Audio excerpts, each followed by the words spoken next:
1 घंटा ढंग से सुन लो, बहुत कुछ आ जाएगा। और फालतू बकवास क्या उठा के बाहर फेंक दूंगा। फीस आ चुकी है बेटा। दिख रहा है? 1 मिनट देखने के बाद दिख रहा है?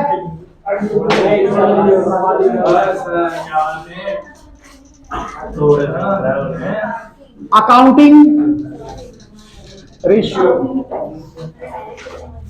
पहली बात तो सुनिए बेटा, अकाउंटिंग रेशियो होता क्या है? ये फाइनेंशियल स्टेटमेंट के एनालिसिस का एक पार्ट है, एक टेक्निक है जिसमें क्या करते हैं बेटा, फाइनेंशियल स्टेटमेंट को एनालाइज करते हैं कि हम बेनिफिट में चल रहे हैं या नहीं।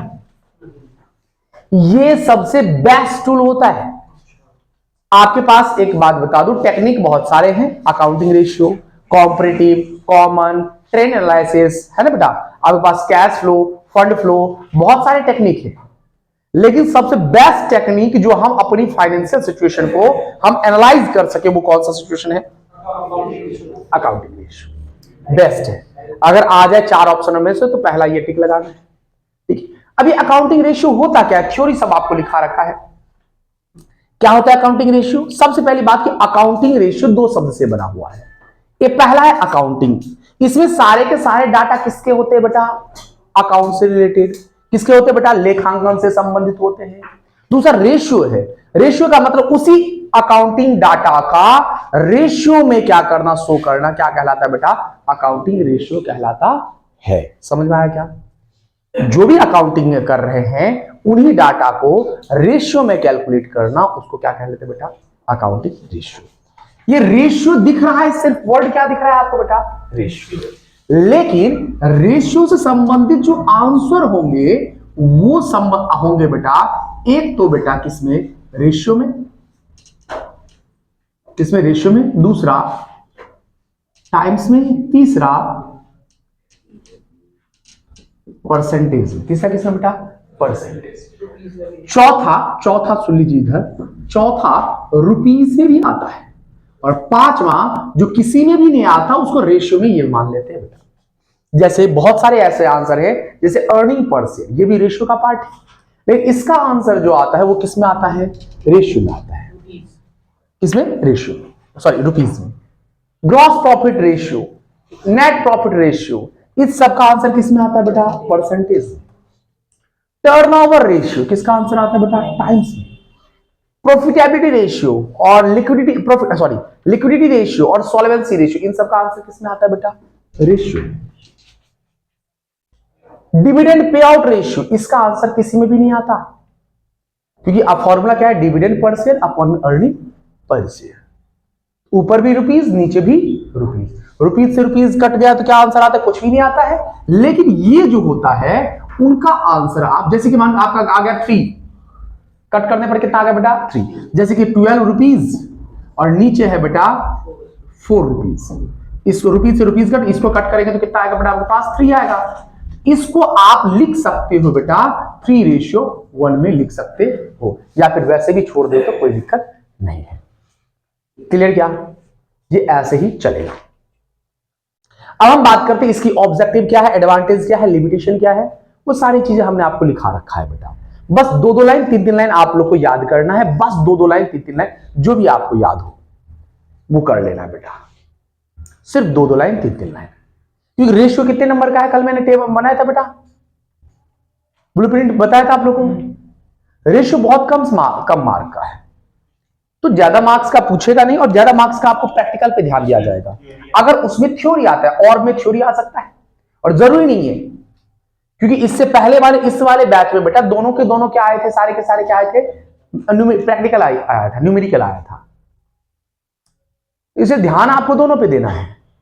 चैप्टर भले ही थ्योरी घर पे आप कभी फुर्सत मिले तो थ्योरी याद करने की कोशिश कीजिए। यहां पर 2 घंटे 2.5 घंटे जो भी बैठते हैं आप आराम से प्रैक्टिकल करने की कोशिश कीजिएगा। घर जाने की जल्दी जरूरी है तो माता बच्ची नहीं, वैसे भी जगह कम रहता है अपने पास, है ना? देखते हो ना, वो बच्चे बाहर खड़े रहते तो अपने पास जगह कम है। वैसे फैसिलिटी हम प्रोवाइड कर सकते हैं, यूटिलाइज आप ही करोगे, अदरवाइज आपकी चॉइस है। हमने ना रोका है ना कुछ, क्योंकि फीस मैंने टाइम पे ले ही लिया है। हाँ? जिसकी बाकी है तुम्हें क्या लगता है कि छूट जाएगा क्या? तू ना लेके बोला तेरी तो आ चुकी, फिर मैं भटक रहा हूं। आइए वो भी आ जाएगा बेटा। सबसे पहले हम बात करते हैं किसकी बात की? रेशियो की टाइप्स। कितने टाइप्स के रेशियो होते हैं? रेशियो कितने टाइप्स के होते हैं? दो। कौन कौन सा? ट्रेडिशनल और फंक्शनल। ध्यान से सुनने, चल 5 मिनट के लिए थ्योरी रिवाइज करूंगा। ट्रेडिशनल और फंक्शनल। ट्रेडिशनल होता है परंपरागत। ये कितनी टाइप का होता है? मैं शॉर्टकट में लिखते चलता हूं। रिवाइज दिख रहा है बेटा? एक बार देखना, दिख रहा है? ट्रेडिशनल रेशियो, इसमें दो कितने टाइप होते हैं? 3। एक तो होता है बेटा पीएनएल रेशियो, और एक होता है बैलेंस शीट रेशियो, और कंपोजिट रेशियो, और दूसरा होता है फंक्शनल। फंक्शनल रेशियो कितने होते हैं बेटा? फंक्शनल, जो कि जनरली आपके कोर्स में कितने टाइप में बांट रखा है? 4। कौन कौन सा बेटा? Liquidity ratio, solvency ratio, activity या टर्नओवर रेशियो, और प्रॉफिटेबिलिटी। हम सबसे पहले बात करते हैं किसकी? इसकी। ध्यान सुने बेटा, पीएनएल रेशियो जो होते हैं आपको ऐसे लिखना, डेफिनेशन आ गया तो पीएनएल रेशियो इज कैलकुलेटेड ऐसे when both data are related from profit and loss account is known as P&L ratio। जब दोनों के, क्योंकि रेशियो की बात करते हैं, रेशियो हम निकालते दो अंकों के बीच, अगर ऊपर नीचे वाला दोनों ही डाटा किससे रिलेटेड हो बेटा? पीएनएल से रिलेटेड हो, तो उसको क्या कहेंगे बेटा? लाभ हानि अनुपात। ठीक है। दूसरा बैलेंस शीट रेशियो, जब दोनों ऊपर वाला भी नीचे वाला भी, डिनोमिनेटर न्यूमरेटर दोनों का डाटा क्या हो बेटा? क्या किस टाइप का हो? बैलेंस शीट से लिया गया हो, तो किस में लिखेंगे बेटा अपन? Balance sheet ratio. तीसरा है बेटा कंपोजिट। तीसरा क्या है? कंपोजिट। इसमें एक डाटा हो सकता है पीएनएल से हो और दूसरा बैलेंस शीट से, या फिर पहला किससे? बैलेंस शीट से, और दूसरा बेटा पीएनएल से। ये कौन सा रेशियो कहलाता है बेटा? Composite ratio. हम जो फंक्शनल रेशियो में जो भी कुछ पूछेंगे, आपसे पूछा जा सकता है बताओ इसमें से कौन सा बैलेंस शीट रेशियो, कौन सा पीएनएल रेशियो है। जैसे कि हमने लिखा बेटा करंट रेशियो। करंट रेशियो का आंसर क्या है? तो होता है बेटा करंट असेट्स अपॉन में करंट लायबिलिटी। ये कहां पर आता है? ये कहां पर होता है? यानी कि ये कौन सा रेशियो है? पूछा जा सकता है। आ रही बात समझ? क्लियर? पूछा जा सकता है। अब दूसरा आ गया gross profit ratio. Gross profit upon में रेवेन्यू फ्रॉम ऑपरेशन। ये कहां से आता है? ये कहां से आता है? मल्टीप्लाई 100 भी होता है, उसको इग्नोर कर दीजिए। दोनों डाटा किसमें से? पीएनएल से। इसका मतलब आ रही बात समझ बेटा? क्लियर? जैसे हम बात करते किसकी बात करते बेटा? Inventory turnover ratio. Inventory turnover ratio formula क्या होता है? Cost of revenue from operation upon में एवरेज इन्वेंट्री। ये कहां से आता है? ये कहां से आता है? कौन सा रेशियो? आ रही बात समझ में? क्लियर? क्या पक्की बात? खा विद्या माता की सौगंध। वो भी नहीं खाएंगे रे ना अलेक्सा, बताओ। अभी दूध का दूध, पानी का पानी हो गया। पेटीज खाएंगे। अच्छा, उसकी पेटीज की सौगंध है। अच्छा बताओ। आवाज कट कट के आ रही है।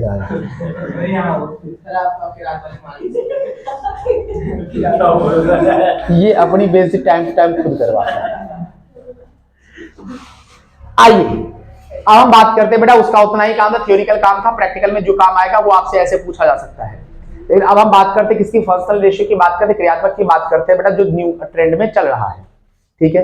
अब हम बात करते हैं किसकी? फंक्शनल रेशियो की। फंक्शनल रेशियो में सबसे पहला कौन सा रेशियो है? Liquidity ratio. पूरा लिखो क्या? लिक्विड रेशियो समझ जाओगे तुम। लिक्विडिटी रेशियो, इसको क्या कहते हैं बेटा? तरलता अनुपात कहते हैं। क्या कहते हैं? तरलता अनुपात। लिक्विडिटी रेशियो का ध्यान सुने इधर। लिक्विडिटी रेशियो का ध्यान सुने, इस बार हाफ ईयरली में क्वेश्चन आया था। आइडल तरलता अनुपात, आइडल लिक्विडिटी रेशियो। वैसे क्वेश्चन गलत है, आना चाहिए आइडल लिक्विड रेशियो।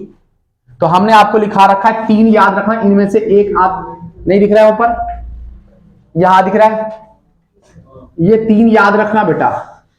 ये है आइडल, कौन सा? Current ratio 2:1, liquid ratio 1:1, debt equity ratio कितना है बेटा 2:1। इनमें से कोई एक आएगा ही आएगा फाइनल में, फिक्स है, ये चीजें फिक्स है। हाँ, अगर इस बार ये आया है, हाफ ईयरली में ये आया है, तो समझ जाना फाइनल में इन दोनों में से कोई एक आएगा। दोनों का आंसर क्या है? बस लिक्विड रेशियो ही आपको याद रखना है बेटा। लेकिन इस बार क्या आया था पता है आपको बेटा? लिक्विडिटी रेशियो का आइडल बताओ, और एमसीक्यूज में था। वैसे तो अगर वैसे क्वेश्चन ही पूछा जाता तो लिक्विडिटी रेशियो का एक्सप्लेन करते। There are two type of liquidity ratio in which current ratio, idle current ratio is कितना बेटा 2:1, idle liquid ratio is equal to कितना बेटा 1:1। बट MCQs में था और ऑप्शन नन ऑफ दीज था ही नहीं, तो हम वहां पर क्या टिक लगाएंगे बेटा? लिक्विड रेशियो मान लेंगे और आंसर क्या लगाएंगे बेटा? 1:1। क्लियर? अच्छा, अब इस लिक्विडिटी रेशियो में सबसे पहला, अब ध्यान सुनो, सबसे पहले हम बात करते हैं इससे रिलेटेड क्वेश्चन क्या पूछा जा सकता है बेटा? इससे क्वेश्चन जो पूछा जा सकता है, याद रखना बेटा, शॉर्ट टर्म ऑब्लिगेशन। अगर लघु अवधि शोधन क्षमता की अगर बात करें तो याद रखना बेटा वो किसकी बात कर रहा है बेटा? Liquidity ratio. ये याद रखना, किसकी बात करें? अगर किसी लाइन में लिखा हो लिक्विडिटी, ये शॉर्ट टर्म ऑब्लिगेशन लिखा हो और आपसे ऑप्शन में लिखा हो लिक्विडिटी रेशियो, करंट रेशियो, फलाना खिलाना कुछ भी रेशियो, तो हम क्या टिक लगाएंगे बेटा? अब तुम बोलोगे सर करंट रेशियो भी तो वो होता है। नहीं, इंपॉर्टेंट इसकी बात करते हैं, ठीक है। आइए नेक्स्ट हम बात करते हैं current ratio. Current ratio is equal to क्या होता है? करंट एसेट्स अपॉन में करंट लायबिलिटी, और liquid ratio is equal to liquid assets upon में करंट लायबिलिटी। जल्दी 1 घंटे में पूरी चैप्टर करवाने के कारण ये सब चीजें हो रही है। अब ध्यान सुना बेटा, ये चीजें हो गई। याद करने के लिए मैंने आप बता रखा है बेटा, छोटू आया चाय लाया और लाला आया चाय लाया, बता रखा है, ठीक है। अब हम बात करते हैं कि ये करंट रेशियो में क्या क्या आता है। करंट रेशियो में क्या क्या आता है बेटा? करंट इन्वेस्टमेंट और इन्वेंट्री में शामिल नहीं करना है बेटा। शामिल किसको नहीं करेंगे? लूज टूल्स और स्टोर एंड स्पेयर अरे स्टॉक को तो शामिल करेंगे। क्यों नहीं शामिल करेंगे ये आपको बता रखा है, क्योंकि बेटा इसके टाइम पे हम बात कर रहे हैं कि लघु अवधि ऋण को चुकाने के लिए हमारे पास कितने पैसे हैं। हमारे पास अगर पैसे हैं तो वो पैसे इन्वेंट्री भी हम बेच के ला सकते हैं उन पैसा, लेकिन मान के चलो कि पेचकस पाना थोड़ी बेचने लगेंगे, हैं? बेच के कल पैसा चाहिए मुझे, आइए प्लस कह रहा है सर बेच सकते हैं। आइए नेक्स्ट, करंट बकवास नहीं, करंट एसेट्स और क्या आता है बेटा? और क्या आता है? Trade receivable plus cash and cash equivalent plus other current assets. Other current assets में क्या आता है बेटा? प्रीपेड एक्सपेंसेस, है ना, एक्रूड इनकम, ये सब चीजें आती है। और क्या आता है? 2, 2, 4, 5 short term loan and advance, ये चीजें आती है इसमें। क्लियर? ये पता है कि नहीं? करंट इन्वेस्टमेंट में क्या आता है? अगर मैंने इन्वेस्ट कर रखा है कम दिनों के लिए, ठीक है। इन्वेंट्री में क्या क्या आता है आपको पता है बेटा? स्टॉक आता है, लूज टूल आता है, स्टोर एंड स्पेयर आता है।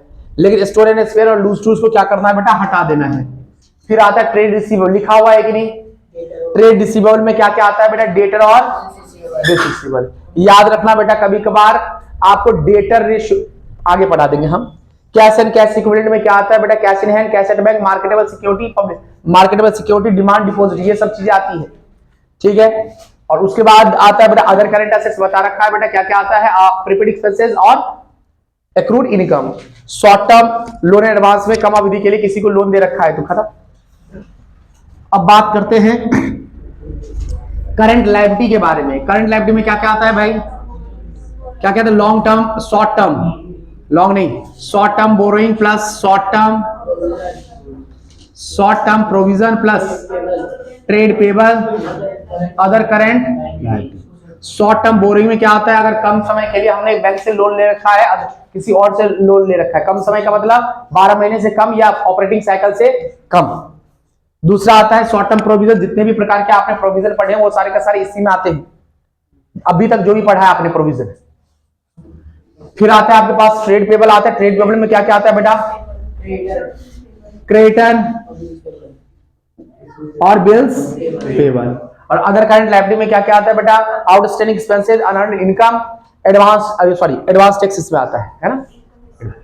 इनकम रिसीव्ड एडवांस, वही चीजें होगी बेटा, सारी चीज लिखा रखी है आप लोग को, खत्म। अब लिक्विड एसेट्स में क्या आता है?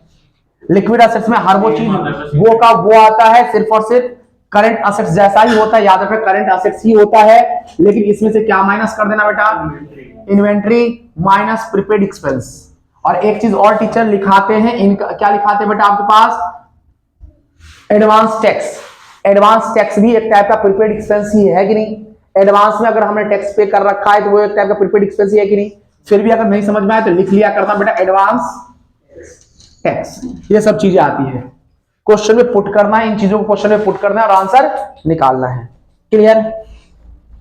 क्लियर? क्या लिखा हुआ है कॉपी में? समझाने की और समझाने की जरूरत है क्या?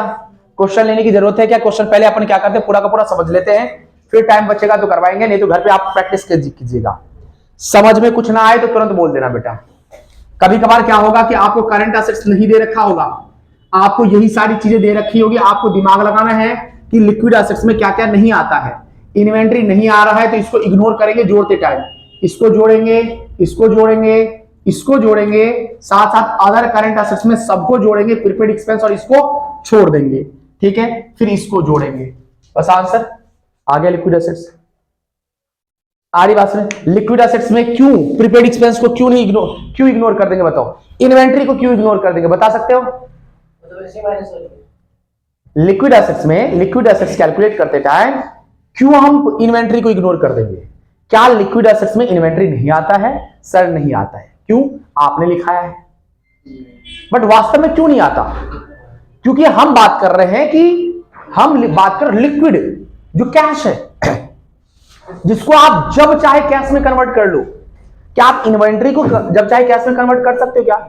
इन्वेंट्री का मतलब होता है वो माल जो अभी तक बिका नहीं है। अब बिका क्यों नहीं है? पसंद नहीं होगा, लिए नहीं लोग, जबरदस्ती बेच दोगे क्या तुम? नहीं, कैश में कन्वर्ट हम उसको नहीं कर सकते। आ रही बात समझ में? वो चीजें तो इन्वेंट्री को शामिल नहीं करते हैं। आ रही बात से? प्रीपेड एक्सपेंस को भी शामिल नहीं किया जा सकता है। अगर आपने किसी को एडवांस दे दिया है तो वो हो सकता है एडवांस दिया तो किसी काम से लिया होगा उसने, आप मांग रहे हो पैसे, दे नहीं रहे वो, और उसका राइट भी नहीं है देना बेटा वापस। अगर टाइम से पहले अगर तुम मांग रहे हो पैसा, जैसे कि मान के चलो तुम आए मेरे पास कि सर ये साबुन बनाने की आप ये लो, ये ऑर्डर लो, फिर 5-10 मिनट के बाद, 2 महीने के बाद, 2 दिन के बाद आए, 5 मिनट के बाद ही तुम अगर आ गए, 10 मिनट के बाद ही कॉन्ट्रैक्ट बनने के बाद, सर ये काम करो, मैंने कैंसिल कर दिया, हमारे भाई साहब ने उसको दे दिया है ऑर्डर, आप मुझे पैसे दे दो, मैं पैसे नहीं दूंगा, मेरे पास राइट है, मैं बोल दूंगा माल तो तैयार कर दिया मैंने, आज ही ले जाओ पहले। आज बात समझिए, ये चीजें हैं, तो इसलिए प्रीपेड एक्सपेंस जो है वो भी इसमें शामिल नहीं करते हैं। आपने किसी काम के लिए दिया होगा तो आपका है, आप उस काम को आप पूरा करेंगे, कभी भी आप पैसे नहीं ले सकते। नेक्स्ट दूसरा आता है बेटा सॉल्वेंसी रेशियो। सॉल्वेंसी रेशियो, इसके लिए एक वर्ड याद रखना बेटा, क्या बेटा? Long term. अगर किसी लाइन में लॉन्ग टर्म ऑब्लिगेशन की बात कर रही हो तो क्या कर लेंगे बेटा अपन? क्या समझेंगे? Solvency ratio. क्या समझेंगे बेटा? Solvency ratio. शोधन क्षमता अनुपात। क्या समझेंगे बेटा? शोधन क्षमता अनुपात। अच्छा, इसमें सबसे पहला होता है बेटा debt equity ratio. Debt equity ratio याद रखना बेटा, इसमें नाम में ही सारा आंसर है। डेट इक्विटी रेशियो, जो नाम पहले लिखा है आपने उसको ऊपर लिखना है। एक नाम लिख देता हूं, डेट इक्विटी रेशियो।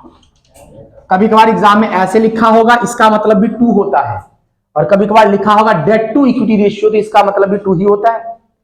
और 2 से पहले जो होगा उसको ऊपर लिखेंगे, 2 के बाद जो होगा उसको कहां पर लिखेंगे बेटा? नीचे। आंसर डेट अपॉन में इक्विटी। लेकिन एग्जामिनर के पास राइट है कि वो आपको इसका नंबर ना दे, आप लिखोगे लॉन्ग टर्म लायबिलिटी अपॉन में शेयर होल्डर फंड। मैंने जो लिखा है इस पर भी उसके पास राइट है कि नंबर ना दे, पूरा लिखना है। लॉन्ग टर्म लायबिलिटी अपॉन में शेयर होल्डर फंड। आ रही बात समझ में? हम इसलिए लिख रहे हैं क्योंकि हमें पूरा करना है। आपके पास मात्र 2 या 3 क्वेश्चन होगा। आइए खत्म करें इसको। अब लॉन्ग टर्म लायबिलिटी में क्या क्या आता है पता है आपको बेटा? लॉन्ग टर्म लायबिलिटी में क्या क्या आता है? Long term borrowing, long term provision, deferred tax liability, other non current liability. Share holder fund में क्या आता है बेटा? Share capital, reserve and surplus, money receive against share warrant, और एक और चीज जो कि दूसरा हेडिंग है फिर भी आता इसमें ही है, application money receive pending allotment. आ रही बात समझ? ये सारी चीजें इसमें आती है। बैलेंस शीट का फॉर्मेट याद रखना है। क्लियर ये बात? नेक्स्ट दूसरा फॉर्मूला क्या है? डेब्ट टू कैपिटल एम्प्लॉयड। फॉर्मूला बताओ दीपेश।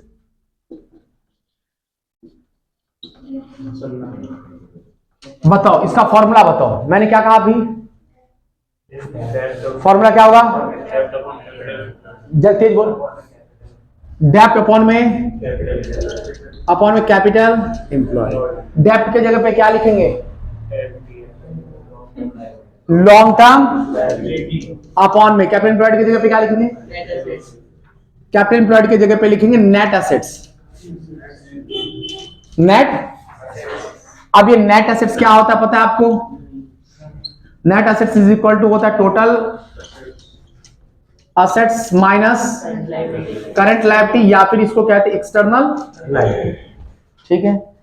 या फिर ध्यान सुनो, मैंने इसके लिए बता रखा है एक डब्बा, ये रामबाण वाला फॉर्मूला है, ये याद रहेगा। सॉल्वेंसी रेशियो का एक भी क्वेश्चन मिस हो जाए तो बता देगा। जो पढ़ेगा मुस्कुरा रहा है सर, ये कह के सुन के कानों को बहुत अच्छा लगता है, एक भी क्वेश्चन मिस हो जाए तो बता दे। लेकिन मैं सर इस प्रकार के आपको कितने क्वेश्चन बताऊं? इधर आजा। Share holder fund, non current liability, current liability, non current assets, current assets. ये है ना हमारा फॉर्म। इसको समझने की कोशिश करना। आपको एग्जाम में हो सकता है, अब आप ये जानते हो इनको जोड़ेंगे तो यहां पर आएगा, और इन तीनों को जोड़ेंगे तो यहां पर आएगा। Is it clear? दिख रहा है सबको क्लियर? अब आप ये भी जानते हो कि इन दोनों का सम क्या होता है? इक्वल होता है। हमें क्या करना है, ध्यान सुनो बेटा। आपसे हो सकता है कि एग्जाम में आप ढूंढ रहे हो टोटल असेट्स, ये ना देके आपको ये दे दे, तो भाई बात तो बराबर ही है। Total equity and liability is equal to क्या होता है? Total assets. तो हम क्या लिख देंगे यहां पर? Total equity and liability minus current liability. लिख सकता हूं कि नहीं? दूसरा फॉर्मूला बन गया। तीसरा, मान के चलो ये है 5 लाख, ये है 3 लाख, और ये कितना है बेटा? 1 लाख। टोटल करने पर कितना आया? कितना? 9 लाख। अब हमें क्या लाना है? नेट एसेट्स, कैपिटल एम्प्लॉयड लाना है। तो टोटल कितना है बेटा आपके पास? 9 लाख। तो ये भी कितना होगा बेटा? 9 लाख फिक्स है। 9 लाख में से अगर करंट लायबिलिटी माइनस करें कितना आएगा? 8 लाख। और गौर से देखो, इन दोनों को जोड़ने के बाद भी तो 8 लाख ही आ रहा है। तो तीसरा फॉर्मूला इसका क्या होगा बेटा? Share holder fund plus non current liability. बात सही है क्या? बात सही है क्या? तो इनमें पुट करने की कोशिश करोगे, आराम से आ जाएगा। नेक्स्ट तीसरा फॉर्मूला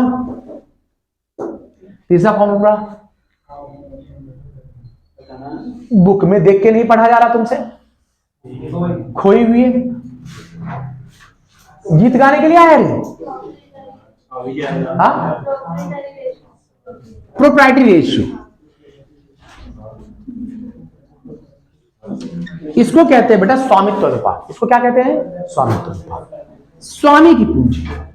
अब ध्यान सुनो बेटा, इसके लिए आपको 2 चीजें याद रखना पड़ेगा बेटा। स्वामित्व अनुपात जो है इन्हीं दोनों से मिलकर बनता है। अगर ये दोनों याद है तो आराम से याद हो जाएगा। अब देखो इन दोनों में कॉमन क्या है? डेप्ट। डेप्ट हटा दो, डेप्ट हटा दिया, बच क्या गया? वही लिख दो ना बेटा,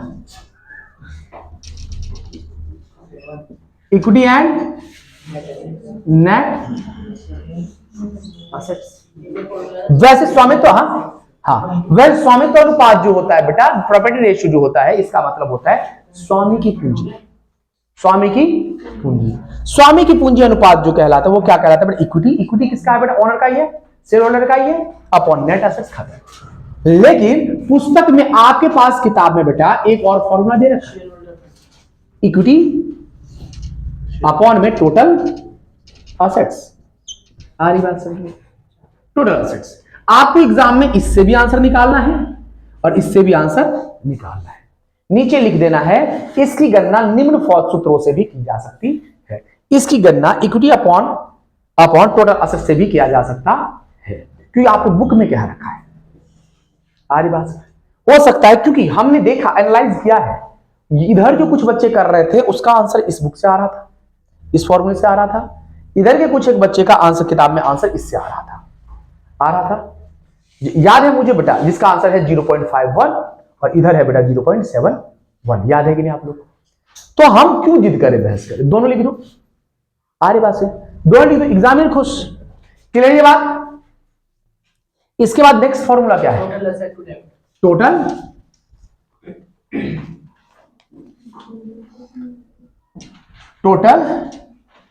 assets to debt ratio। Total assets to debt ratio। इसका फॉर्मूला बताओ भाई, इसका फॉर्मूला बताओ हर्षराज। कोई नहीं बोलेगा, हर्षराज बताएगा। इसका फॉर्मूला लिख के बताओ, जल्दी बोलो, देख के बताना। क्या मैंने अभी समझाया था इधर? अभी क्या समझाया मैंने इधर? इसमें क्या समझाया? आवाज दे, सिर्फ हर्षराज बोलेगा। बता, बोलो। भूल गया? टू से पहले, टू के बाद ये तो लिखना है, टोटल अपॉन में टोटल असेट्स को टोटल असेट्स ही लिखते हैं और नीचे डेब्ट को लॉन्ग टर्म। आई बात खत्म। अच्छा, लॉन्ग टर्म लायबिलिटी क्यों लिख रहे हैं बार बार पता है सर? डेब्ट का मतलब तो दोनों आ सकता है, करंट भी आ सकता है, नॉन करंट भी आ सकता है। डेब्ट का मतलब, ऋण का मतलब दोनों ही तो है, क्योंकि ये क्या है बेटा? Long term obligation. Solvency ratio में हम किसका सॉल्व करते हैं बेटा? लॉन्ग टर्म, इसलिए लॉन्ग टर्म आता है। नेक्स्ट कौन सा फॉर्मूला है बेटा? इसमें जो है बहुत सारे फॉर्मूले पूछे जा सकते हैं आपसे, बस इस बात का ध्यान रखना, टू से पहले जो होगा उसको ऊपर रखना, टू के बाद जो होगा उसको। आप अभी फाउंडेशन की तैयारी नहीं कर रहे, फाउंडेशन आईपीसीसी वगैरह से बहुत सारे फॉर्मूले हैं बेटा। आइए छोड़िए उसको, बात को, उसकी टेंशन तुम्हें है कि मैं बैच कौन सा स्टार्ट करूंगा अगली साल, वो प्रमोशन कर रहा वो भी जानते हैं, उसका टेंशन इनको है। प्रमोशन कर रहे हैं, यो माइक पे बोलना जरूरी है कि हाँ, तो अगर शुरू करूंगा तो बताऊंगा नहीं कि मैं कल से वो चालू कर रहा हूं फाउंडेशन बैच। बताओ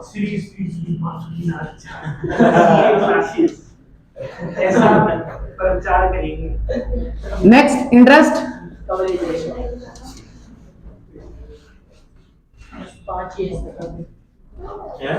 जब पेपर हो जाए, तुम लोग तो फोन करोगे नहीं, जब पेपर हो जाए फोन तो करोगे नहीं, रिजल्ट आ जाए तो बताना मत। अरे सर बताना ही पड़ेगा। नहीं बता मत देना बेटा कि हम यहीं से पढ़े हुए हैं, यहाँ से पढ़े हुए। हालत जैसे दिख रही है, हमें कोचिंग शिफ्ट करना पड़ेगा यहाँ। शिफ्ट नहीं सर, फोटो दिमाग में चल गई। पहले अपना आप ही चेंज करना पड़ेगा, नाम काम सब से कम ना। आओ, इन सब बोलते हो। इंटरेस्ट कवरेज रेशियो, इसका मतलब होता है कि इंटरेस्ट कितना कवर कर पा रहा है कौन? प्रॉफिट। तो यहां पर फॉर्मूला होता है net profit before interest and upon में इंटरेस्ट ऑन लॉन्ग टर्म। खत्म। अब net profit before interest and tax क्यों लिया, क्यों लिखा बेटा? फॉर्मूला तो याद करना ही पड़ेगा। Net profit before interest and tax क्या है? क्योंकि हम कैलकुलेट कर रहे हैं कि हमारे पास जो प्रॉफिट है इसमें से इंटरेस्ट कितना दे पा रहे हैं। तो दे पा रहे हैं, दे पाएंगे, ये देखना होता है, ना कि दे चुके हैं। दे पाएंगे इसका मतलब अभी तक दिया नहीं है, और इंटरेस्ट अगर दिया नहीं तो वो नेट प्रॉफिट बिफोर इंटरेस्ट होगा, और इंटरेस्ट ही नहीं दिया तो टैक्स कहां से दिया होगा। इसलिए क्या लिखते हैं, net profit interest and tax. इसको अलग से फॉर्मूला लिखा जाता है, बीएससी में फॉर्मूला पढ़ा होगा आपने, EBIT, earning before interest and tax. आ रही बात है, earning before interest and tax. वो वर्ड भी याद रखना बेटा, ये वर्ड भी याद रखना, एग्जाम में अर्निंग बिफोर टैक्स से आ गया तो एग्जाम घबराना मत, ठीक है। इसमें रेट ऑफ इंटरेस्ट लिखते हैं क्या? Interest on long term liability. हाँ बेटा, इसके तो खूब सारे क्वेश्चन करा दिए, रेट ऑफ इंटरेस्ट लिखते हैं, वो जो इंटरेस्ट निकलता है वो पूरा कैलकुलेट करके। Interest on, rate of interest नहीं, इंटरेस्ट कैलकुलेट करते हैं, कैसे प्लस माइनस करते हैं वो भी हमने बता रखा है। इधर पहले लिखा जाता है net profit before interest and tax, सबसे पहले यही आता है। इसमें से माइनस होता है इंटरेस्ट, जो अमाउंट आता है उनमें से माइनस करते हैं बेटा, क्या माइनस, ये अमाउंट जो आता है इसको कहते हैं net profit before tax, before interest तो दे दिया ना, फिर इसमें से माइनस करते हैं टैक्स, तो आंसर आता है नेट प्रॉफिट आफ्टर टैक्स। आपको एग्जाम में जो है बेटा, आपको एग्जाम में ये दे रखा होता है, इससे रिलेटेड क्वेश्चन आता है तो जो जो चीज हमने इधर माइनस किया है वो चीज क्या करना है आपको, सबसे पहले आपको टैक्स लिख देना है। अगर आपको क्वेश्चन में आता है कि 6 लाख का क्या है बेटा, नेट प्रॉफिट आफ्टर टैक्स है, कितने का है बेटा, 6 लाख, और टैक्स रेट है बेटा कितना, 40%, कितना है 40%, तो 40% टैक्स है, तो 40% ये रहा, ये कितना होगा 60%, क्योंकि बेटा जब हमने 100 में से, क्योंकि टैक्स किस पर लगता है, इस पर लगता है, इसमें से हम क्या करते हैं, टैक्स कैलकुलेट करते हैं 40%, फिर आपका आता है माइनस करने के बाद आता है 60%। इसका मतलब इसका परसेंटेज कितना डिसाइड हो गया, 60% इज इक्वल टू कितना, 6 लाख, और 1% इज इक्वल टू कितना हो जाएगा, 1%। देखो 60% बराबर कितना है,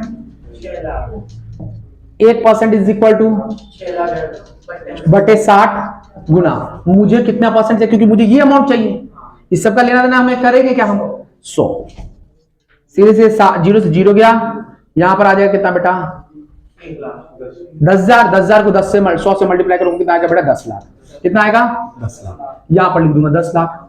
अब गौर से देखो, 10 लाख का अगर मैं 40% निकालता हूं तो कितना आता है, 4 लाख, 4 लाख अगर माइनस करता हूं तो 60 लाख, 6 लाख ये तो आता है, ठीक है। अब इसमें इंटरेस्ट जो भी होगा क्वेश्चन में देख लेना, अगर क्वेश्चन में लिखा है, ऐसे लिखा है 10%, 9,90,000, 10% डिवेंचर ऑफ ₹100 ईच, तो सबसे पहले इसको इससे मल्टीप्लाई किया जाएगा, कितना हो जाएगा, 90 लाख, 90 लाख का 10% कितना होगा, 9 लाख, ये 9 लाख यहां पर लिखेंगे, और इसको ऐड कर देंगे, कितना आ जाएगा बेटा आपके पास, 19 लाख, ये 19 लाख यहां पर लिखा जाएगा, आ रही बात, देख लेना अमाउंट 0, 19 लाख, नीचे आ जाएगा बेटा 9 लाख, खत्म, काटा पिटी करके आंसर 9 दूना 18, 2 कितना, वो भी जुड़ेगा, वो सब कुछ बेटा, वो सबसे पहले बार, क्योंकि मुझे प्रॉफिट कौन सा चाहिए, एग्जाम में अगर क्या रखा है, आफ्टर डेप्रिसिएशन दे रखा है, तो वो भी ये करेंगे ना, सब दे रखा है, डेप्रिसिएशन वगैरह तो भला प्लस माइनस हो ही जाएगा, आ रही बात से, डेप्रिसिएशन सब तो माइनस प्लस करके करते हैं बेटा, वो सब क्लियर। चलिए नेक्स्ट, हाँ